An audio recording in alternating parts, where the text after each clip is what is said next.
Drum setup. So everybody's always saying and always complaining about me, my drums making like moving around so much and wobbling. And I wanted to show you why that is, and meanwhile also, show you my drum setup. I'm also checking for some options.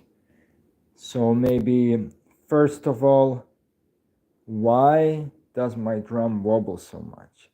And also my hi-hat stand. So my drum set is actually like I put it on a small stage. Why is that? So I don't want the bass. So the bass sound is usually the most problematic for the neighbors.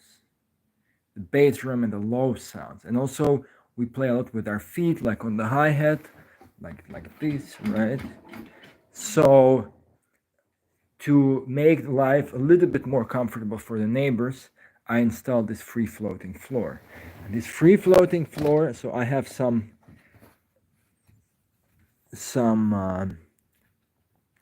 like dampening material, but I also have, so besides these things, see, my stage sits on here, and then at the end I have these layers, see, only on two sides. That means that the whole stage, so the whole stage only sits on a wooden plank that is supported only from the front and the back.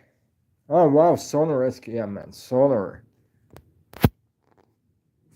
is like incredible, man. They're one of the best drums on the market, some of the best drums on the market. SQ1, yeah, it's great. It's bird shell, right? So, I'm checking like why is everybody complaining. So basically, the middle of the stage, it's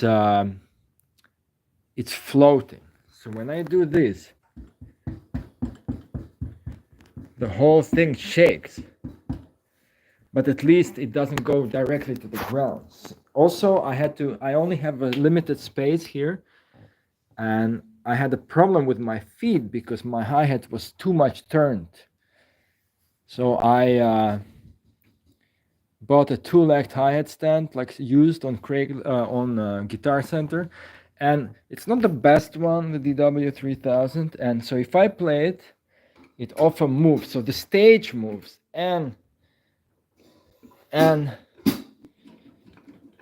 you see. So the whole stage moves, but at least it's not going directly into the ground. Otherwise, the whole house is going to tremble. So, okay, now I see there are more people online. So I'm going to explain again, why does my drum set move so much? I'm getting so many comments about that. So I have it on this free floating floor. So I have a plank and I have some dampening material under it. But the whole stage I have here, like some things, and then at the back. So the whole stage is basically, leaning on a couple of things in front and then at the back. So the middle is like free floating. So if I stamp on the hi-hat, see, it moves. Because the whole stage moves, because it doesn't sit completely on the ground. But because it doesn't sit completely on the ground, the vibration don't go directly into the floor, and it's much better for the neighbors. And then, so again, this two-legged hi-hat stand, it's already less stable because I don't have any space. And if I want to have good posture, I don't have enough space to put a regular hi-hat stand. So this already moves by itself. Maybe I can put it a little bit different, but this already moves by itself. Plus the stage moves. So when I just do the foot, the whole drum set is actually shaking, you see. Then let's go to, so that's one thing, but at least it makes the life for the neighbors a little bit better. Okay, the next thing is my drums. Let me show you which drums I have. So I have 1970s Ludwig drums. I bought those during the pandemic. So this is a 18 by 14 bass drum. These are very, very hard to find. So this is a 12 by 8 floor tom. So this used to be concert tom, but we put hoops on it underneath and the Ludwig thing here, so I can just mount it on this thing. And then I have the 14 by 14 floor tom, which is also very rare. So it's pretty hard to find an old Ludwig kit in these sizes, but they're really nice. They sound nice. Then the snare drum I have here that I use the most, my favorite snare drum, it's a 1920s Ludwig and Ludwig snare drum. So this is a solid shell. So this is not a ply drum. This is a steam bent shell. Like now Cravioto or Noble & Cooley does it, but this is like a 1920s steam bent shell. And I replaced the strainer. I have the original strainer, but just not to break it and to be, to let it be a little bit more stable. I put this strainer on it, just, to use it. But I still have the original strainer. Okay, so this, and so I have just my, my hi-hat stand. So the two-legged one, it's already wobbly. And then the cymbals I have up here, for now, it's all old K Zildjians. These are pretty incredible cymbals. So the hi-hats.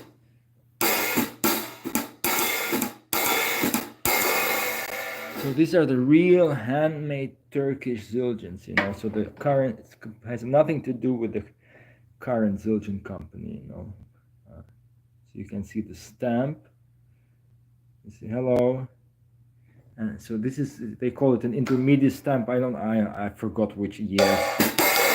I don't care as long as it sounds great. And this is an 18-inch crash that is kind of a little bit heavy, but man, it sounds amazing. This is also old Zildjian. Look how beautiful it's made. And the stamp is similar. I don't know where it is. It's a bit heavier, and against my expectations, this is like my favorite. I thought it would be too heavy, but it's my favorite 18-inch cymbal like ever.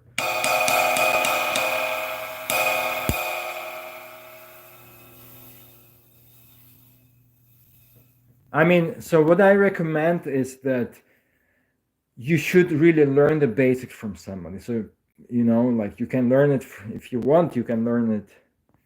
Please take some lessons with me, take some, like how to hold the sticks, very basic things. If your basics are good, it's much easier also to learn, stuff. So please feel free to take some lessons with me. I'm not just saying that, to hustle for lessons, but really. So if you have your basics is right, you can learn by yourself, But if your basics are wrong, you have to relearn it. Okay, so yeah, do it. Take some lessons with me. Okay, so this is an 18.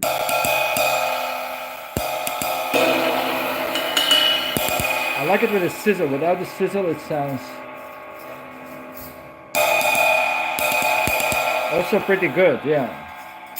And so, also, why do I put these things on my drums, right?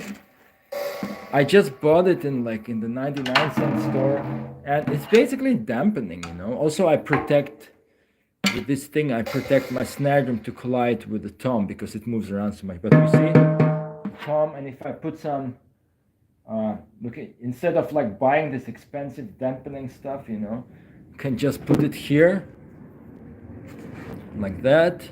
I have 3 cloths here. And then if I want to dampen it less, I just put only one, you see, like that.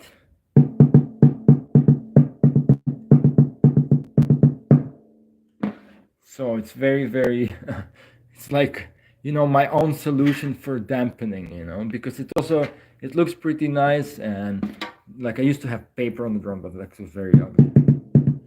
You see, I just put.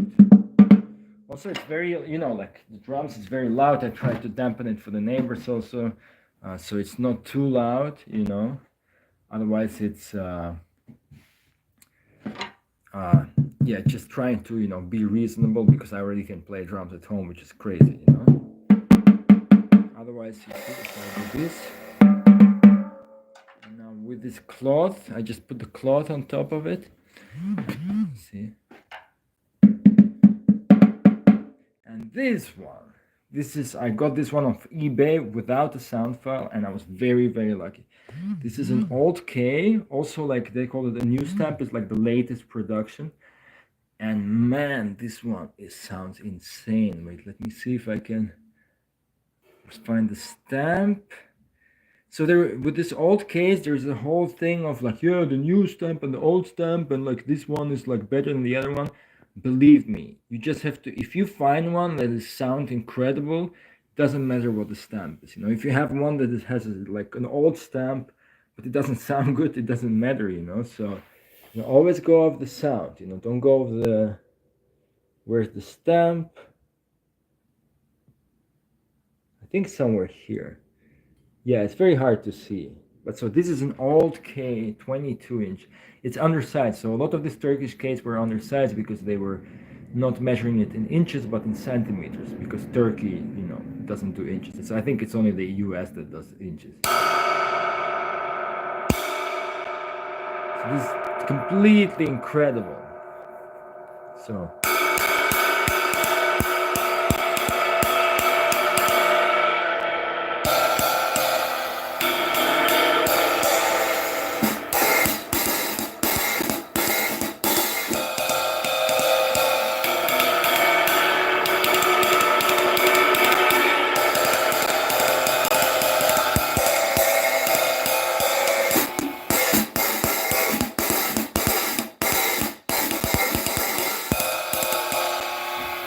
So the sizzle thing, maybe that's a nice also one to explain. What do I use as a sizzle? So this thing, man, I just went to Home Depot and got some chains, and this one, this I got, so I didn't buy that in a drum shop. I got it from some tool thing they used in the bathroom or something like that, and they just had some chains, and I took it out and I put it on. I bought some the things for keys. You know, so the advantage of a chain is you don't have to drill rivets, but honestly, I think rivets are better. But then you have to drill it, and you know, a chain you can take it off. You know, maybe I should drill rivets in this, but since it's like an old vintage K, I don't really dare to do it. So without the rivets.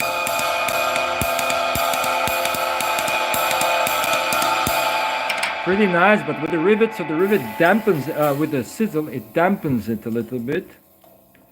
Because of the weight, but it's a very, very, very light one. I have, and it adds the sizzle. Now it sounds perfect.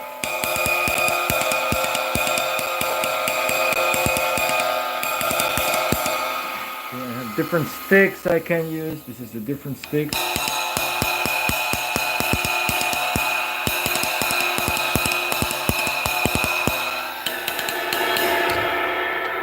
Some nylon tip sticks. No, so this is like this 7/8.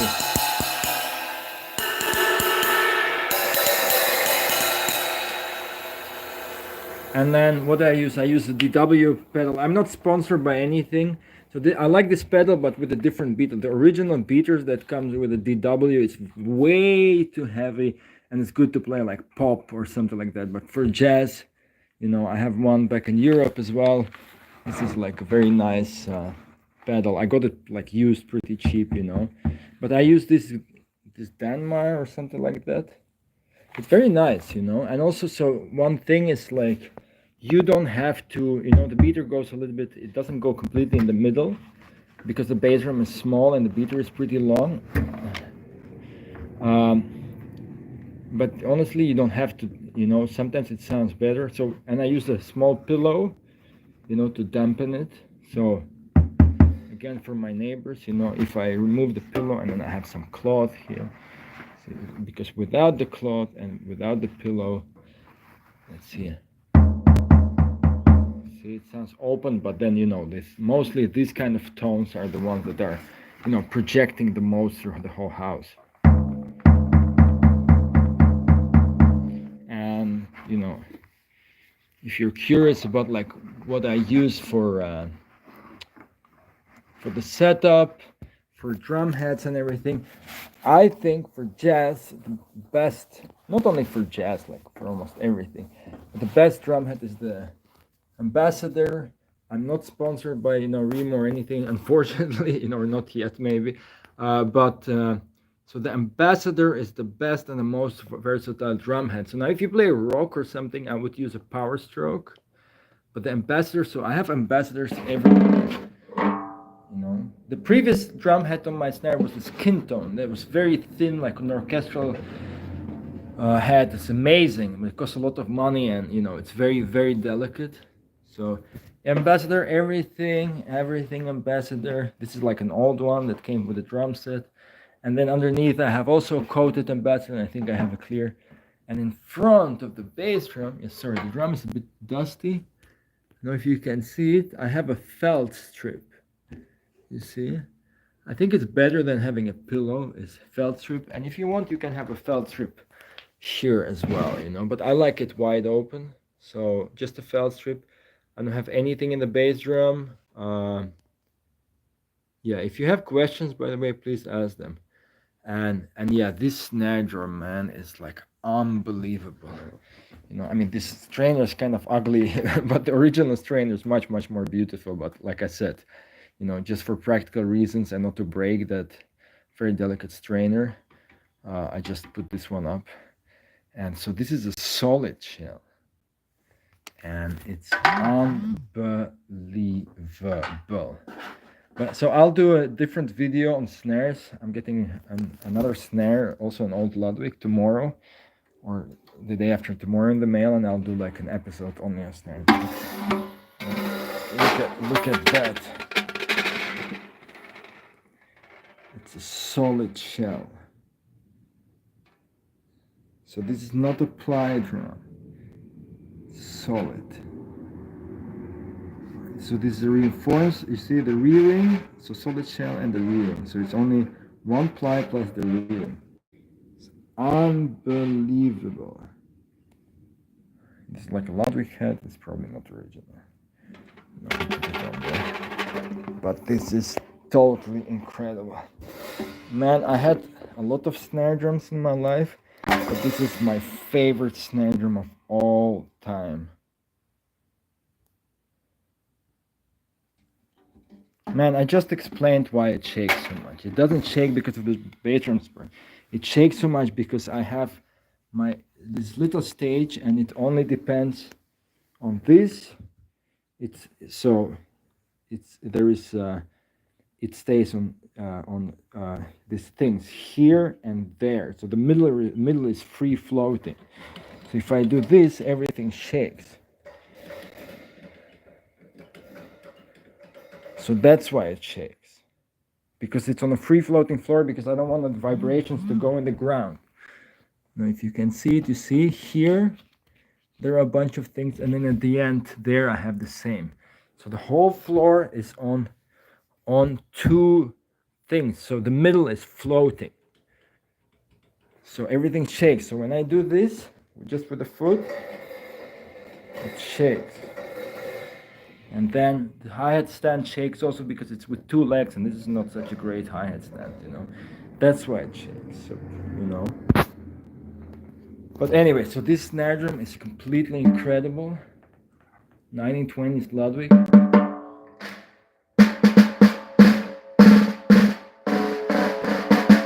It's precise. The shell is round, like it's unbelievable. So I hope this clarifies a little bit why my drums wobble so much. It's because of the floor. So the little stage is free floating. So the middle doesn't have anything. I use it so the vibrations don't go into the ground, okay? And I'll do a separate episode on snares, on cymbals, like stuff like that. But this is like my basic drum setup, that I use a lot. But I have multiple snares, and just simple. The stands that I got for my cymbals are like some, this is like an old pearl from the 70s. It's not that great, but it's pretty light. And then my other stand is some, I don't know, I got some Tama stand for 25 bucks. You know, I should clean my drumlet a bit. You know, it's kind of dusty. So, but yeah. So if you have questions or something like that, if you want me to do some video about some other stuff, let me know. And yeah, I'll definitely do a cymbal video. You know, especially like this old case, man. If you can find a good old K ride cymbal, it's like it's unbelievable. Like there's nothing like that in the world. Like nobody can make that. Like Istanbul kind of comes close to old K's, the new 30th anniversary, the Agop ones, but it's still like there's just more like the manufacturing process and the alloy and you know what it is.